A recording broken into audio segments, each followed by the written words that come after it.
Vai continuar o nosso caminho Vai pegar, Denise. de cura da autoimagem, lembrando que quando a gente fala sobre oração, também o ensino é uma forma de oração, certo? Porque às vezes a gente pode confundir o ensino com palestra. Palestra não é oração, mas ensino e a pregação também.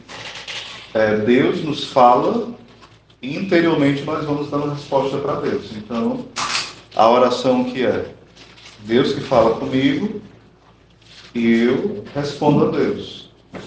Na pregação existe isso? Se existir, você está rezando. Mas se na pregação Deus está falando e você está lá no mundo da lua, então você não está rezando, né? Então, por isso que na pregação é necessário que a gente tenha atenção, porque também é um momento de interiorização, né? Não só as pregações de cura interior, mas outras pregações também. É tanto que nos próprios estatutos, quando vai falar sobre a vida espiritual e sobre a vida interior, inclui lá como vida espiritual e vida de oração a formação. Ou seja, a comunidade tem esse entendimento também muito claro, né? E é exato isso, né? É muito concreto, muito palpável. Os santos até falam que quando a voz ressoa de fora, uma outra voz maior ressoa de dentro, que é a voz de Cristo. Então, quando, por exemplo, a voz do pregador atinge o seu coração, não é a voz do pregador, foi a voz de Cristo no seu interior que ressoou. Então, é algo muito mais forte, né? Às vezes o pregador fala uma coisa e você entende outra, que te cura, que te liberta, que te salva, te santifica. Não é que você entendeu errado, é porque Cristo queria que você entendesse de uma forma mais profunda do que aquilo que aquele que estava pregando poderia expressar. Era muito além. Às vezes acontece muito isso. Às vezes eu estou pregando, a pessoa vem dar um testemunho, eu penso mesmo, não falei nada disso, meu Deus, mas bem seja porque tu quis falar dessa forma para essa pessoa. Não era uma falta de inteligência da pessoa, eu percebi que era uma obra de Deus na pessoa. Então estejam atentos a isso, certo? Não estou lembrando mais ou menos como falar do professor que eu tive de português. Ele dizia, quando eu estiver escrevendo, tinha explicando, vocês não vão escrever não, deixa tudo para o final, depois para vocês terminarem. Se nas coisas naturais exige essa atenção, imagina nas sobrenaturais, né? Mas, vamos lá, né? O primeiro ponto que a gente precisa entender é que Deus nos criou por amor, que a gente viu ontem, né? Foi por amor que a gente foi criado. E Deus, não necessitando de nós, mas quis e quer nos amar. Então, o amor dele, ele sempre vai ser maior do que o nosso pecado, que as nossas fraquezas, que os nossos limites. Então, essa deve ser a certeza que move a nossa vida. Geralmente, as pessoas perdem o sentido de vida hoje porque a dúvida desse amor, ela é muito forte. Santa Teresinha falava que o maior pecado é a desconfiança da misericórdia, né? E de fato, as pessoas hoje perdem muito sentido de vida porque não acreditam nesse amor misericordioso de Deus, nesse amor criador, nesse amor recriador que pode transformar todas as coisas. E quando a gente não acredita que pode transformar a nossa vida, a gente acredita menos nele que pode transformar a vida dos outros, né?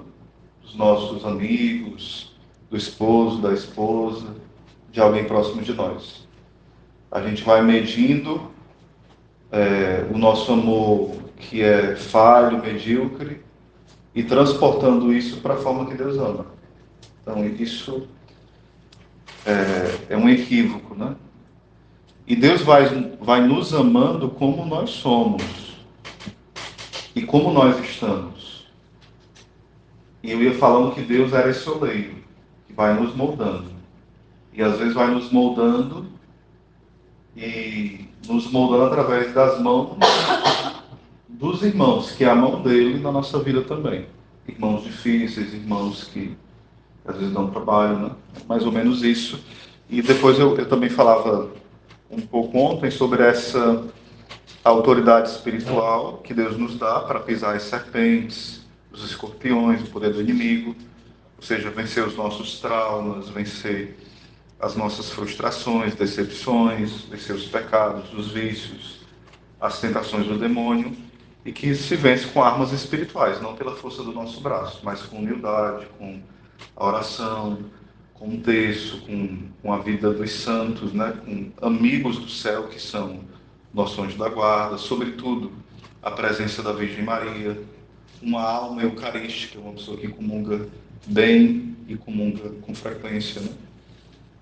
E depois falava desse ato de compaixão com os nossos irmãos. Precisa ter, transbordar a bondade para com os irmãos, porque São João da Cruz fala que o amor com amor se paga, mas a gente pode se perguntar, e o mal se paga com o quê? Com amor também. Porque aquilo que o amor não vencer, nada mais vence. Nada. Não é o grito. Tem Zacarias, tem uma passagem que fala assim, no profeta Zacarias, né? Não é pela força nem pela violência, mas é pelo Espírito de Deus. E às vezes a gente quer se converter e ser santo pela nossa força e nossa violência. E fazer isso com os outros também, né? Você tem que fazer tal coisa, você tem que mudar. Ou então dizemos isso conosco mesmo, né? E a gente vai com todo o ímpeto e as quedas são maiores do que a gente pensa. Então a gente se frustra com os outros e conosco mesmo, né? E até com Deus. Senhor, por que deixou eu cair, né? É claro, porque você foi sozinho, não contou comigo. A sua força só dá nisso, né? É o canto das ilhas lá, né? A sua força só atrapalha, né? Não quer dizer que Deus não conta com a gente, Ele conta. Mas é um contar dócil. A gente tem que ser dócil ao que Deus vai conduzindo, é diferente.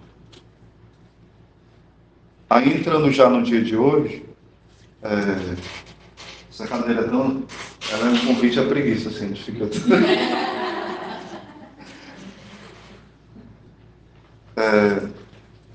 vai falar um pouquinho para nós desse conhecimento. Eu vou ler aqui na passagem como está, e no ensino fala assim: o Pai da Glória vos revele o conhecimento dele. Na tradução da CNBB está assim. Vocês podem ver como está na tradução de vocês, que é Efésios 1:17. Efésios. Eu vou lendo, depois vocês vão encontrando. Isso, é o Pai da Glória, o sétimo dia. Nos revele o conhecimento dele. Efésios 1:17.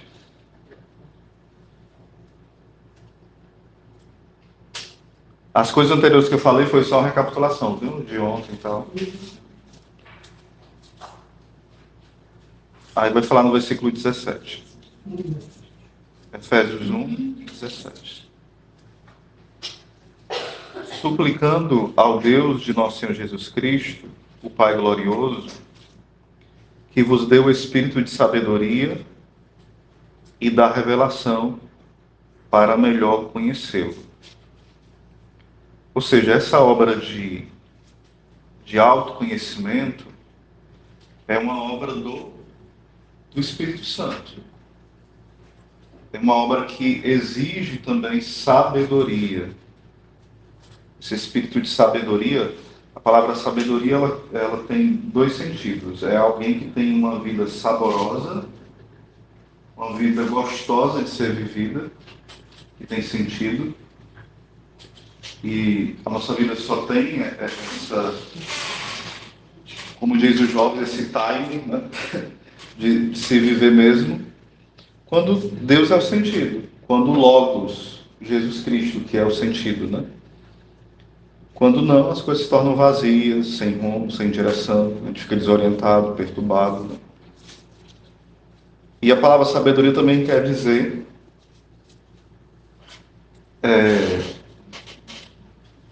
além de dar sabor, aquele que sabe. Então vem de aprender com um sábio. Essas duas coisas, né? sabedoria de inteligir as coisas, mas a sabedoria também de uma sabedoria prática, de viver como alguém que está unido àquele que é a própria sabedoria, que é Cristo, né? Aí Deus vai nos revelando quem nós somos. Porque Santo Agostinho fala assim, e Santa Teresa também. Quando nós conhecemos a Deus e nós não nos conhecemos, nós nos tornamos presunçosos. Tipo aquelas pessoas que sabem muito conteúdo sobre Deus, né? Ela começa a falar de Deus, de conteúdos da Bíblia, do catecismo, da igreja, dos santos. Até o cardeal Cantalamessa, que é pregador do Papa já há mais de 30 anos, ele fala assim, não pensemos que por falar de humildade nós somos humildes. Não pensemos que por falar dos santos nós somos santos. Não é nada disso. Até ele fala, na Vida sobre o Senhor de Jesus, né, um livro que eu escrevi já há muitos anos, e recapitulei isso no livro sobre São Francisco. Eu posso estar escrevendo sobre humildade e estar profundamente orgulhoso disso. Vocês podem estar lendo agora sobre humildade e estar profundamente orgulhosos de achar que estão sendo humildes porque estão lendo sobre humildade, né? Então, a gente precisa ter muito esse cuidado. O conhecimento intelectual das coisas de Deus, só as informações, não quer dizer que a gente conhece Deus, de fato. Então, por isso que Santo Agostinho fala, conhecer a Deus, de forma que não é teórica só, sem se conhecer, nos leva à presunção, a querer ser mais que todo mundo, a julgar todo mundo, a condenar, a ser vaidoso, ser soberbo. Mas ele também vai falar, mas se conhecer sem conhecer a Cristo, se conhecer sem conhecer a Cristo, pode nos levar ao desespero.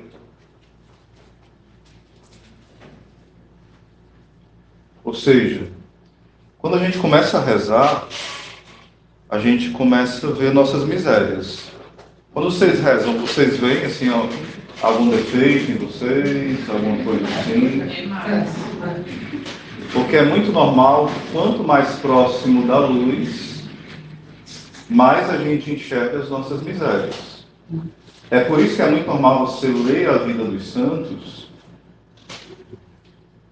e aquilo que antes para eles era algo normal, agora eles estão mais santos, mas eles veem com mais horror as imperfeições menores. Ou seja, é como se a gente tivesse assim, a gente peca mortalmente, a gente se horroriza. Mas a gente começa a caminhar com Deus e a gente não peca mais mortalmente. Peca só venial, só pecado leve. Mas a gente começa a ter um horror até maior desse pecado leve do que dos pecados mortais. Comparando, entendeu? E tem mais ainda dos pecados mortais. É porque quanto mais próximo de Deus, é tanto que perguntaram a Santa Teresa quando ela estava perto de morrer, né? Ela tremia, às vezes, um certo... não era um pavor, não era um desespero, um certo medo. Aí perguntavam para ela, por que você está assim? Você está com medo do inferno? Não, eu não vou para o inferno. Eu sei que eu vou contemplar Deus. Mas está com medo de quê? E não é uma presunção, não. É uma confiança. Não era presunção, é confiança. E o que é? Purgatório, coisa do tipo? Ela não. É o temor da santidade de Deus. Ele é santo. Ou seja, mas entender, esse temor não é um temor de medo que apavora, mas é de surpresa. Tipo assim, quando você vê alguém... Os homens têm essa experiência, as mulheres nem tanto. Os homens têm. Quando o homem vê uma mulher muito bonita, muito bonita, é explicado pela psicologia que ele perde o senso do... Se for uma mulher muito linda e o homem não for treinado, se for ainda ele perde por alguns segundos, né? Se ele não for treinado, se ele não tiver, se ele não tiver num grau aí de virtude, ele fica meio assim desorientado. Tipo assim, estiver sendo atendido no caixa. Isso é normal, é da psicologia do homem. Não vai ser casado, ser um padre, ser um solteiro, um celibatário.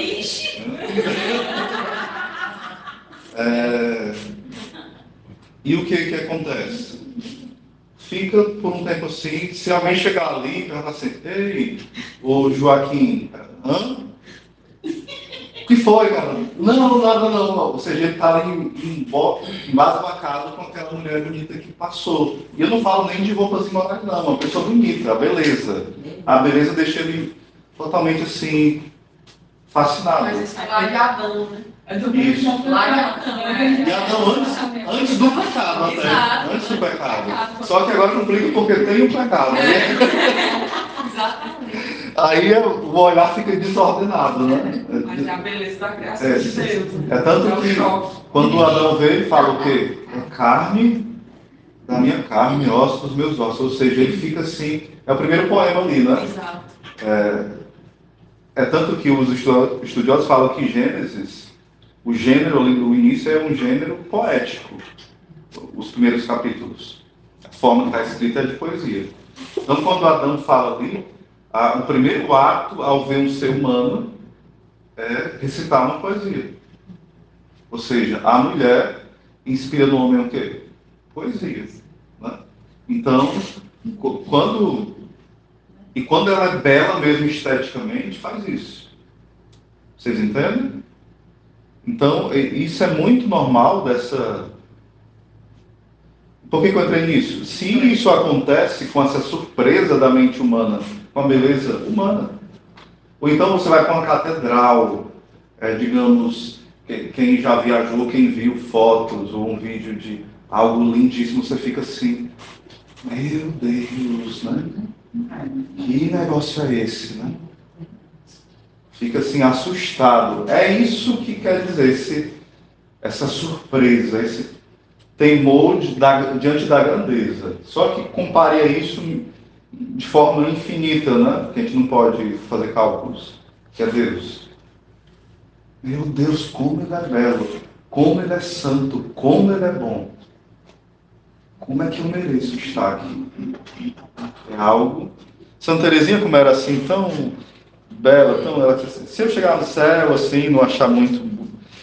Se eu não gostar muito do céu, eu vou fazer uma cara de feliz para não decepcionar Jesus, né? Mas ela sabia que não ia se decepcionar, né? Mas ela se chegasse no céu e não fosse o que ela esperava, mas mesmo assim eu vou fazer assim, sorrir para dizer assim, estou feliz, eu gostei, viu? Porque no céu tem a felicidade essencial, que é ver Deus, e tem as felicidades acidentais, né? Que é ver a Virgem Maria, que é depois de ver Deus é uma felicidade, ver os santos, ver os anjos, ver os nossos avós, a nossa mãe, os amigos, né? E, em resumo, aí quando nós estamos rezando, Deus vai nos mostrando isso em nós. Meu Deus, eu quero ir para o céu, mas tem isso aqui em mim. Será que dá para caber no céu? Gordinho desse dia, a porta é estreita. Eu estou tão gordinho assim de pecado. Meu Deus do céu.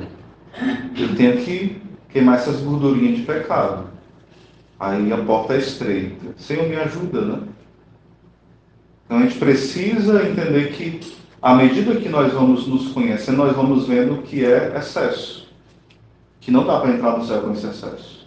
É como se fosse alguém que está num navio, né? Ou num barco, e de repente ele percebe que está afundando. O que ele vai fazer? Ele vai jogar tudo que é excesso para o barco afundar o mais demorado possível, ele ter tempo de ser salvo por alguém. Ele vai jogar tudo que é excesso. Vai ficar sozinho lá no barco, até chegar alguém ou ele conseguir ter um plano, né? Até perguntaram uma vez para um rapaz, se você estivesse assim, numa ilha, o que você queria, né? Aí um disse, eu queria uma mulher muito... E aparecesse... que você queria como desejo? Não, eu queria, assim, muitas riquezas lá na ilha. Não, eu queria uma mulher muito bonita comigo. Outra, eu queria isso. Aí o outro, eu queria um manual que me ensinasse como fazer um barco para sair da ilha, né? Só isso, nada mais. Ou seja, às vezes a gente está tão preso nas nossas ilusões que a gente é essa pessoa na ilha, que a gente prefere estar iludido no nosso pecado, que a gente prefere algo que nos console no nosso pecado e prefere viver eternamente nele, nas nossas ilusões. A gente não quer construir o barco para sair da ilha, né? Porque o demônio, ele é o pai das ilusões. O que é que ele faz? Ele cria um mundo ilusório para nós. Entender, se cria é a forma de falar, que ele não tem poder para criar nada. Só Deus, né? Aí ele cria esse mundo de ilusão, nos coloca dentro desse mundo, depois ele faz o quê? Jogando a dinamite. É isso que ele faz. Então, quando fala aqui que o Senhor vai nos revelando, melhor para nós o conhecermos, à medida que nós conhecemos mais a Deus, mais nós nos conhecemos. Quando Santa Teresinha fala assim, eu sou o que Deus pensa de mim, isso quer dizer o quê?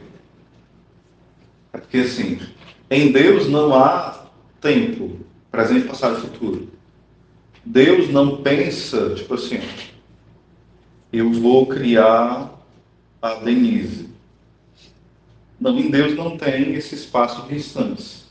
Então, quando Santa Teresinha fala que eu sou o que Deus pensa de mim, ela está dizendo assim, eu sou o que Deus me criou para que, de fato, eu seja. Ou seja, Deus me criou para quê? Para ser santa.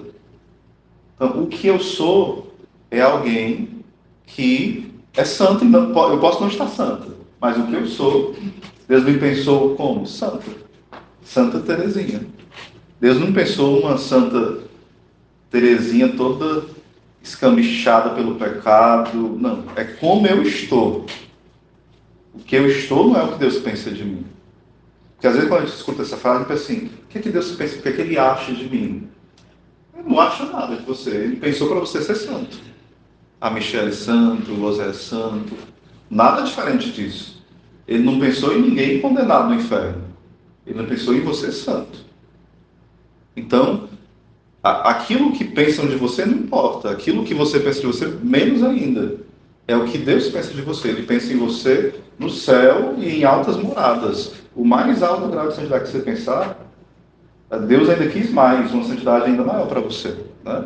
Então, a gente não tem que pensar pouco. Santa Teresinha, por exemplo, uma certa vez falaram para ela, Irmã Teresinha, você não se acha muito vaidosa? Você querer ser como a Irmã Teresa, como a Madre Teresa, Santa Teresa de Ávila, né? Querer ser como ela? Ela não, mas o Senhor fala que nós devemos querer ser perfeito como o Pai é perfeito. Eu estou apenas querendo ser como a Mãe Teresa. Então isso é bem menos, não é? Não? Santo tem assim umas respostas aqui. Boa. Como disse, eles vai encabular um bode, né?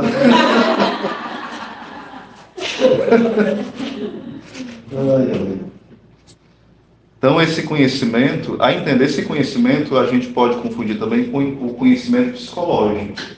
Porque às vezes a gente, na oração, a gente tem um conhecimento, esse conhecimento é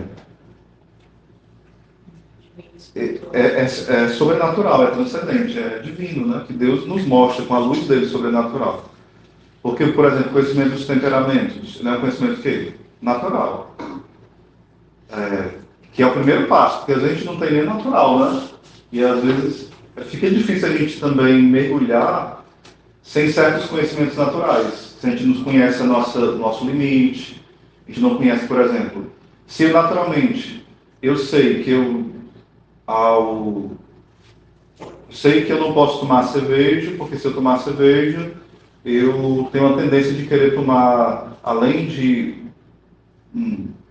apenas uma latinha, eu quero tomar 50. Se eu perceber minha essa tendência, naturalmente, eu vou fazer o quê? Não tomar. Por exemplo, eu tenho essa tendência ao alcoolismo. Eu percebi isso em mim quando eu era adolescente. Se eu tomar um pouquinho, eu quero tomar todas. Pode trazer que eu tomo. Então o que eu fiz? Eu fiz uma obra de renúncia. Se alguém me oferecer um pingo de vinho, um pingo de cerveja, eu não provo nada. Tanto que se eu fosse ser sacerdote, ou se um dia eu chegar a ser, né, não sei, os planos de Deus, eu vou ter que fazer uma luta descomunal, né, em relação a isso, né, e ordenar bem direitinho, porque eu percebo essa tendência, né, essa desordem. Mas eu conseguiria fazer isso, ser temperante? Sim, mas eu não vou arriscar. Eu percebo que eu conseguiria, hoje, com a maturidade que eu tenho, conseguiria, né? Mas eu não quero arriscar. É melhor não mexer com essa minha desordem, né? Então já tem mais de 20 anos que eu não provo indevida. Eu percebi essa desordem.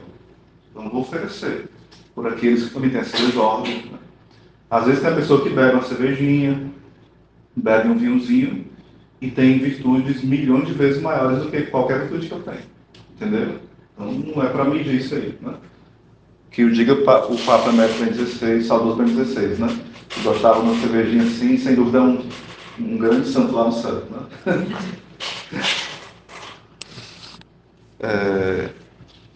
Então, conhecer os nossos limites, conhecer essas coisas simples, né? Conhecer que eu tenho que dormir mais cedo, conhecer que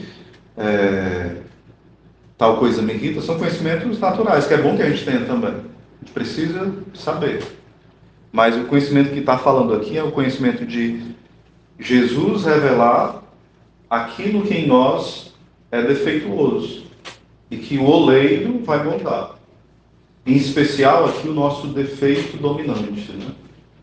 Que o defeito dominante é algo que a gente precisa perceber. Meu Deus, qual é o defeito que domina a minha vida? Que rege a minha vida? Por exemplo, às vezes tem pessoas que têm um defeito dominante da preguiça. E a preguiça rege a vida dela inteira. Na oração, ela não reza porque tem preguiça. Ela não consegue ir para o grupo de oração sempre no horário pontual, perdão, porque tem preguiça.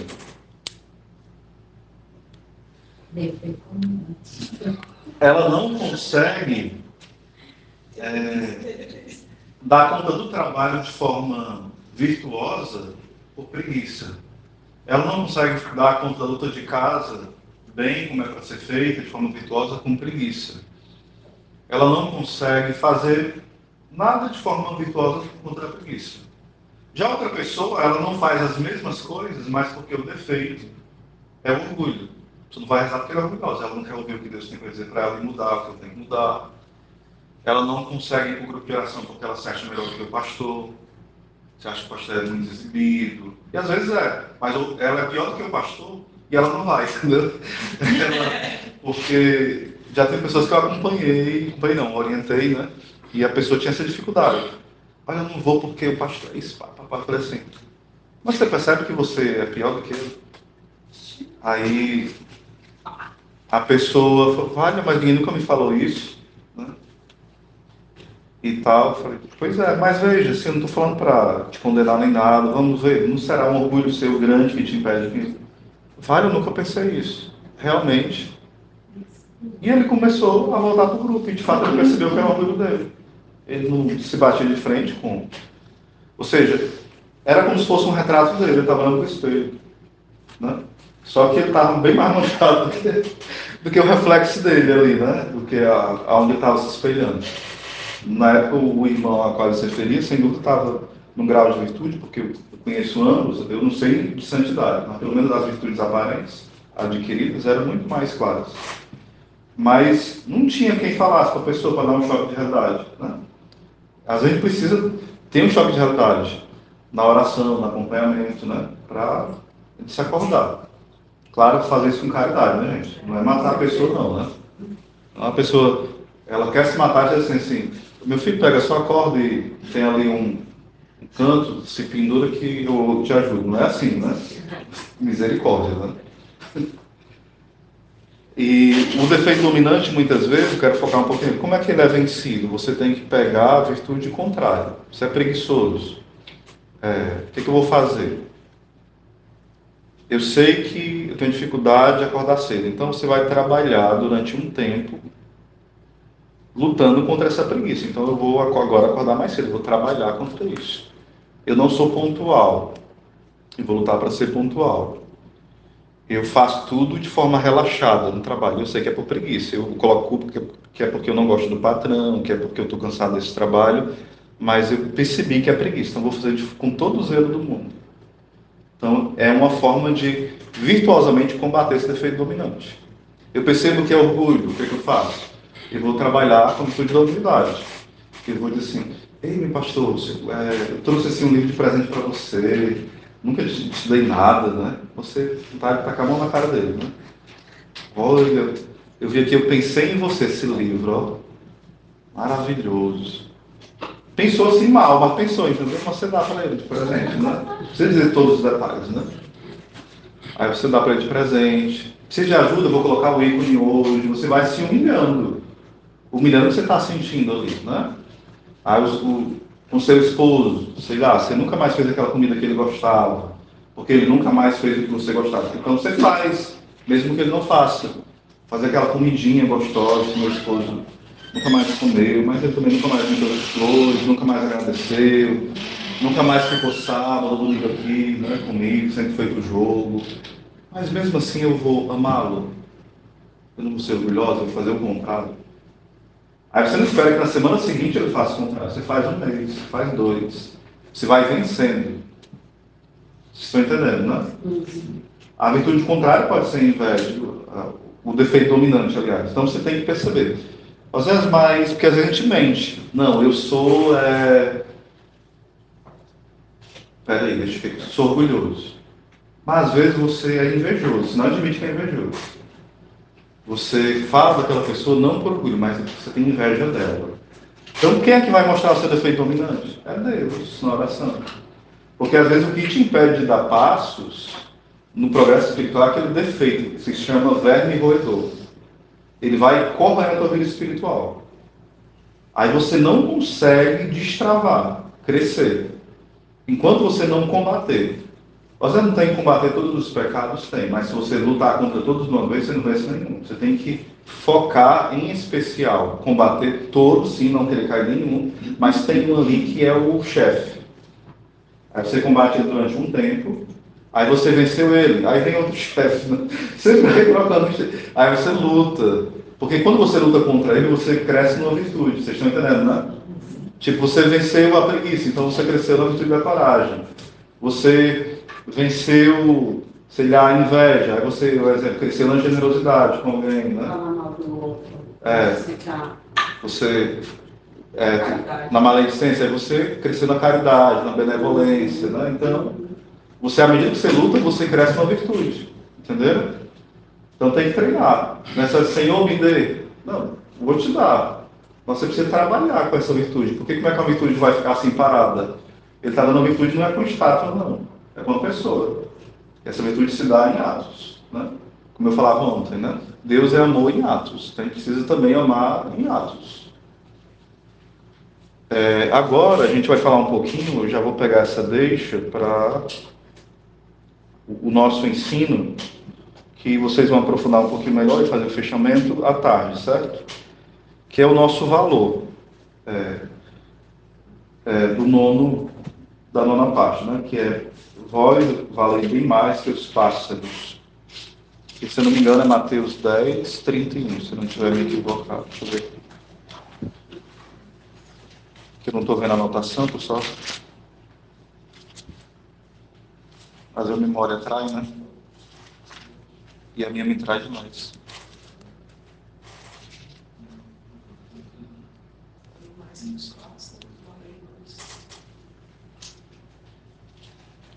No 30 tem um assim que é a minha ferida, né? Quanto a vós, até os cabelos da cabeça estão todos contados. Geralmente eu quero pular essa parte. Você não sabe por quê, né? Não tenhais medo, vós valeis mais do que muitos pardais.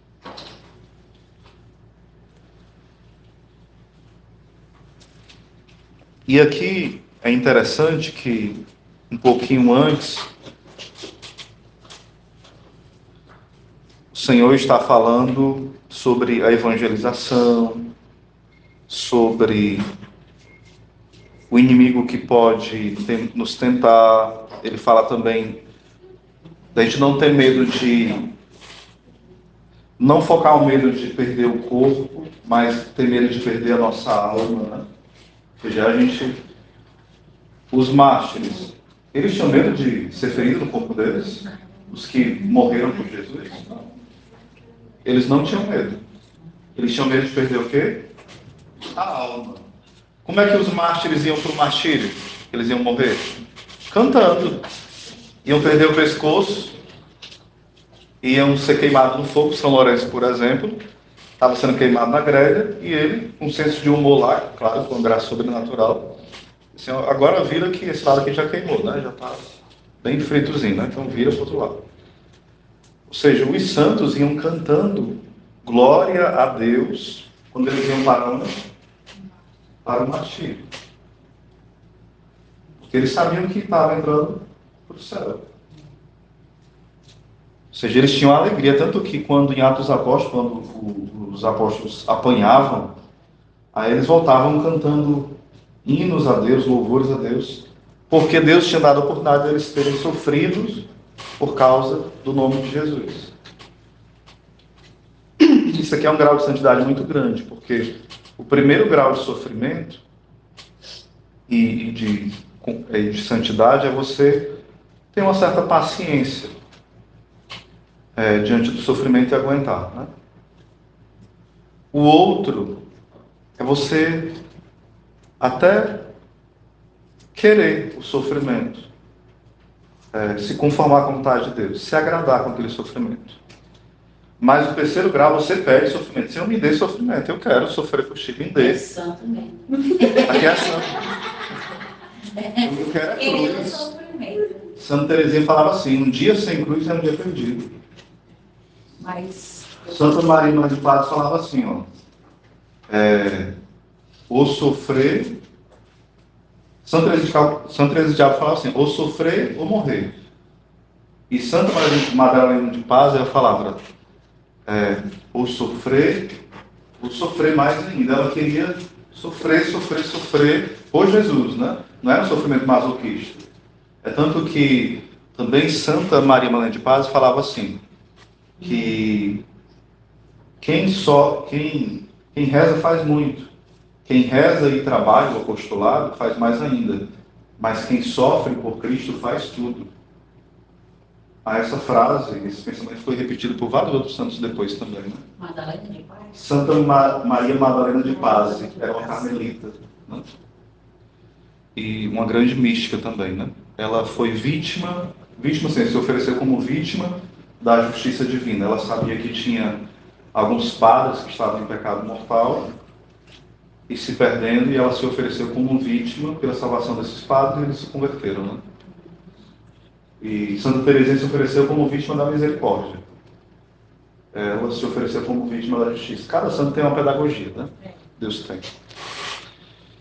E aqui a gente vai entender que Deus se importa conosco.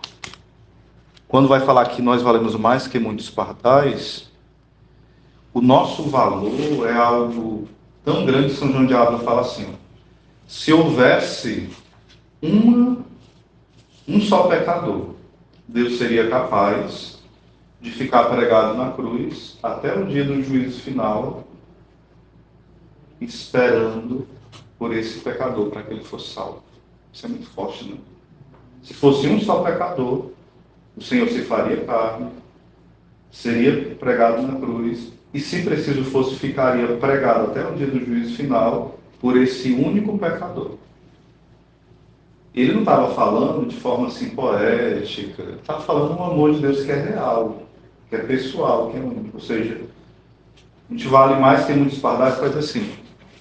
Quando você olha